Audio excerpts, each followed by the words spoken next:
Greetings all and welcome to the Hardest Word podcast, the podcast that features real apologies from real people all across the globe. John, your apology is a surprise to me as well as to the listeners. We have not discussed this before, so set it up for us. Awesome. So I was born back in 1980. My mother, my whole life and her whole life for the most part has suffered from mental illness. My dad was quite a bit older than my mom, and he came over on one afternoon in West Seattle, and my mom became pregnant. And shortly after I was born, she decided to keep me. And shortly after I was born, he left and moved to Philadelphia. My first childhood memory at 4 ended up being I fell out of a car at 40 miles an hour, and I survived. Obviously, I'm here today, but it shook me up to the core. My second memory was being shuffled back and forth between my mom's and my grandma and grandpa's and my aunt and uncle's place for custody battle. And at 7, I was awarded custody to my aunt and uncle. You know, I remember in first grade being so angry that I didn't have a dad, so upset that all my other friends had brothers and sisters, and really it was kind of planted on me at that time that he was a loser, he was a sperm donor, and that he left and he quit. And you know, my 7th birthday, he called about a week late and wanted to wish me a happy birthday. And I said to him at that time, I said, "Listen, fake father, I don't need you to send me anything, to call me or talk to anymore. Screw you." And I hung up. And that's the last time that I spoke with my dad for the balance of 22 years. And so in 2009, I had this moment of I guess somewhat clarity. You know, it's funny. I was watching the Oprah Winfrey show, and Jay-Z was on there, and he talked about how his dad had left when he was a kid, and how he found that it had eaten at him. My whole 22 years there, somewhere along the line, I wasn't very good at math, although he's still in business, so shoot, it could happen, I guess, is I had this dream that one day I'm going to be on Larry King Live. I'm going to be talking about something important, and my dad is going to call, and he's going to say, "That's my son." He's going to recognize me. He's going to call, and I'm not going to take his call, and then we're going to be even. And literally for 20 years, through law school, through businesses, through endeavors, successful endeavors, that was a driver of mine, was I'm going to show my dad he never should have left.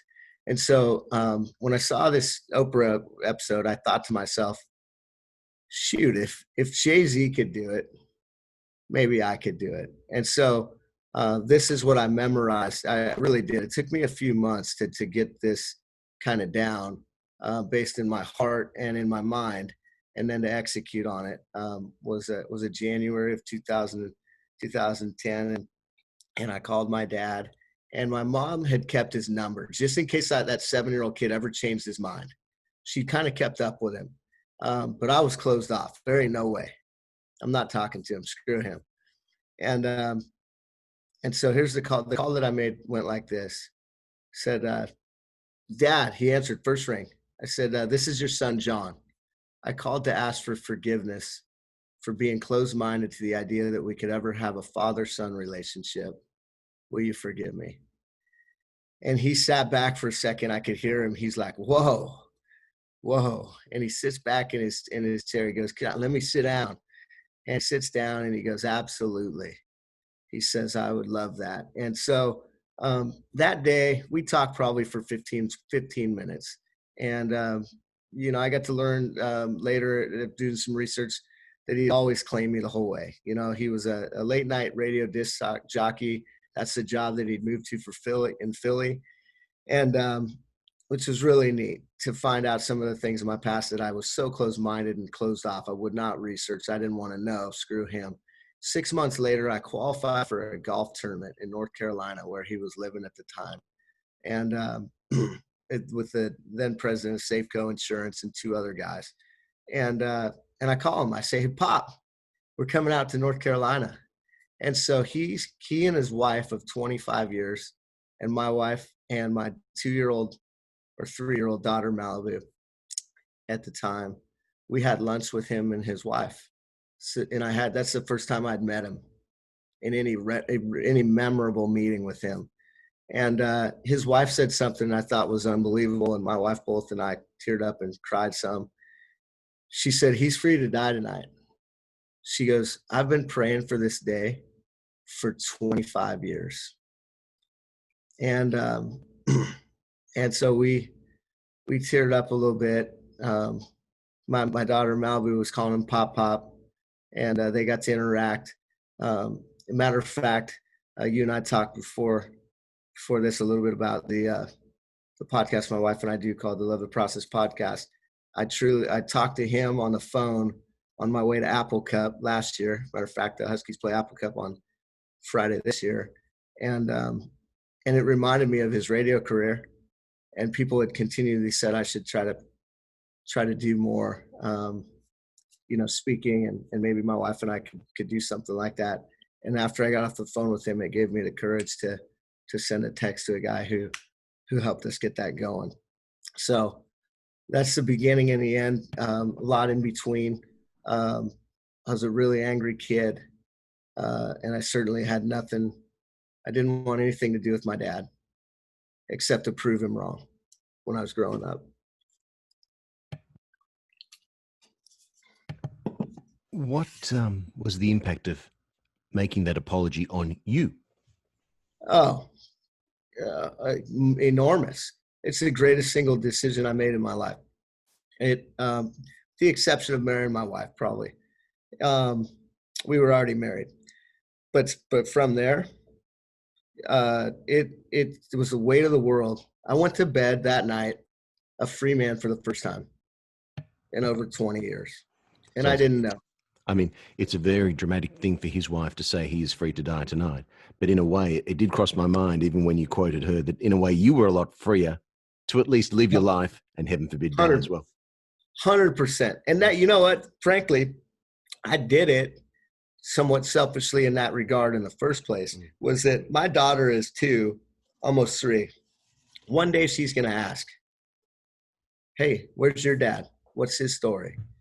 And I thought to myself, to have integrity as a father, I needed to forgive my dad, because I know I'm going to make mistakes as a parent. I know that I won't be perfect. And I want to release myself, but also show and demonstrate to my kids as they're inquisitive about their relatives, a level of love that is indicative of the love that I hope to also receive from my kids. And were you and your father able to build a relationship ongoing after that? We were. Yeah, we talk. He's not doing well health-wise right now. Matter of fact, I talk more to his wife than I do to him. He's suffering from, he's almost 80.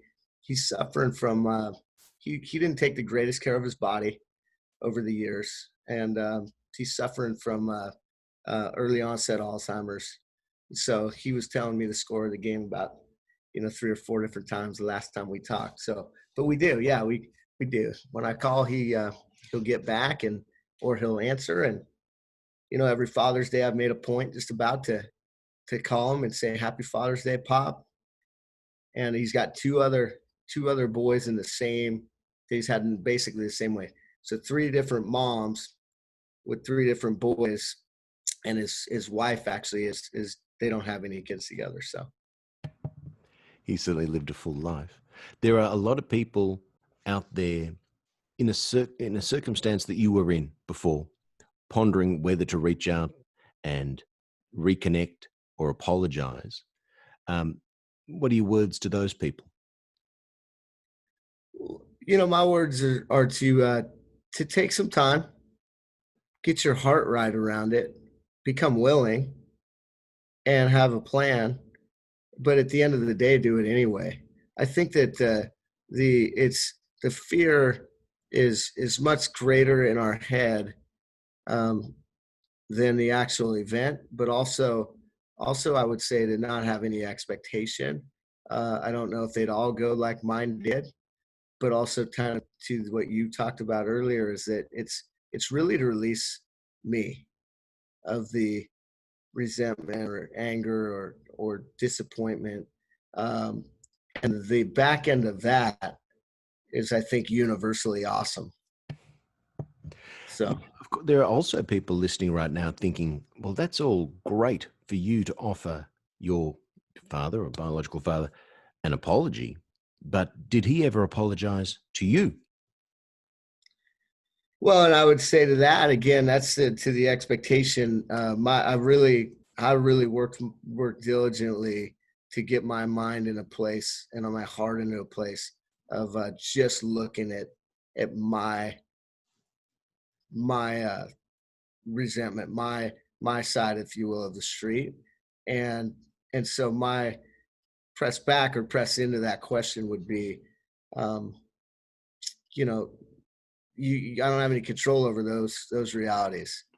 I don't have control over what he does or she does, and that I can set boundaries based on the response that I receive. But at the end of the day, my heart is going to be freer, and realistically, the possibilities and the things that happen in my life from that I can track and tell you were night and day. Mm. So I honestly don't know. So to answer your question, I don't know if he has. Um, I haven't given any energy on that thought, and so I don't know. And at the end of the day, um, I don't think it matters. Well, you're a better man than I am, Gunga Din. It mattered to me. Did it matter to your mother, by the way? It's awesome. My mother. It's interesting. So my aunt and uncle, who raised me, they are.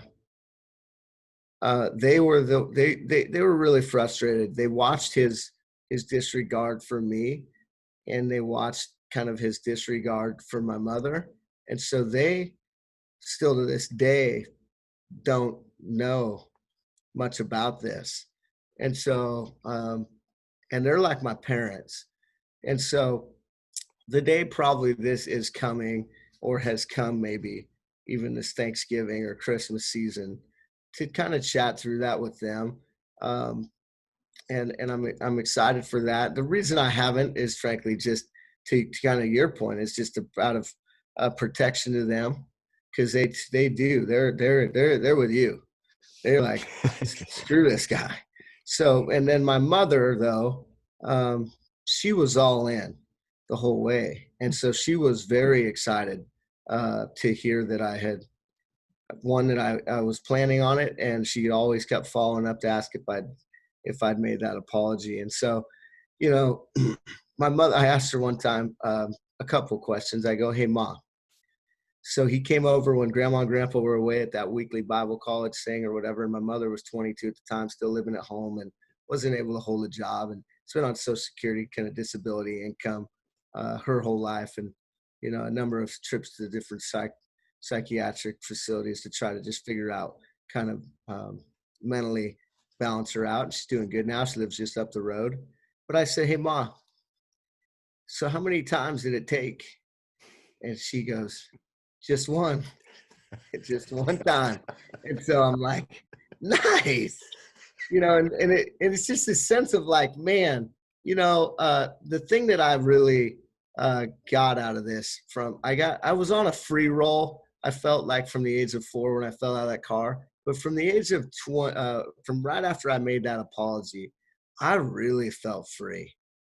I really felt like, as far as I'm concerned, um, and this was a no effing way for 20 plus years. And I don't know necessarily, I think prayer, and I had some people who were in my world. There's an organization called Dads in Rainier Beach, where they would connect fathers with estranged kids. And so they kind of worked in this intense space and so they continue to encourage me, like, nothing but good things come from kids who resent their parents, apologizing. And that the irony is, right, the irony that a bunch of people will listen to is, why are you apologizing? Why are you? And the fact of the matter is, because I'm responsible, not necessarily for what happens, but I am responsible for the way in which I perceive it and own it. And that's what I needed forgiveness for. That's what I needed to apologize for, was my basically, judgment of him. And come to find out, shoot, he left because he got a better job. He'd been married for 25 years. He had learned a lot of lessons along the way. And none of those things were privy to me because I was completely closed-minded to the idea of ever having a father-son relationship. And so I think that was the most freeing piece, was just the idea of letting go of, I think it's a boulder. I think it's just a weight. If you call it unforgiveness, or you call it resentment, or, any different adjective you want to use, it's a weight on the carrier. And I didn't necessarily know that. It has two sides of the sword, because I will tell you what, I was very, very motivated by that story about Larry King. And, I still to this day, I say, hey, the best revenge is massive success. I still believe that. But I think I've got to let go. And go execute on whatever is my gift, dream, passion, pursuit, and not do it. It won't be as successful holistically, I don't think, if I do it in spite of an individual or person. John, thank you for joining us on The Hardest Word. That has been an elevating discussion. Have a great day. Thanks so much. Thank you.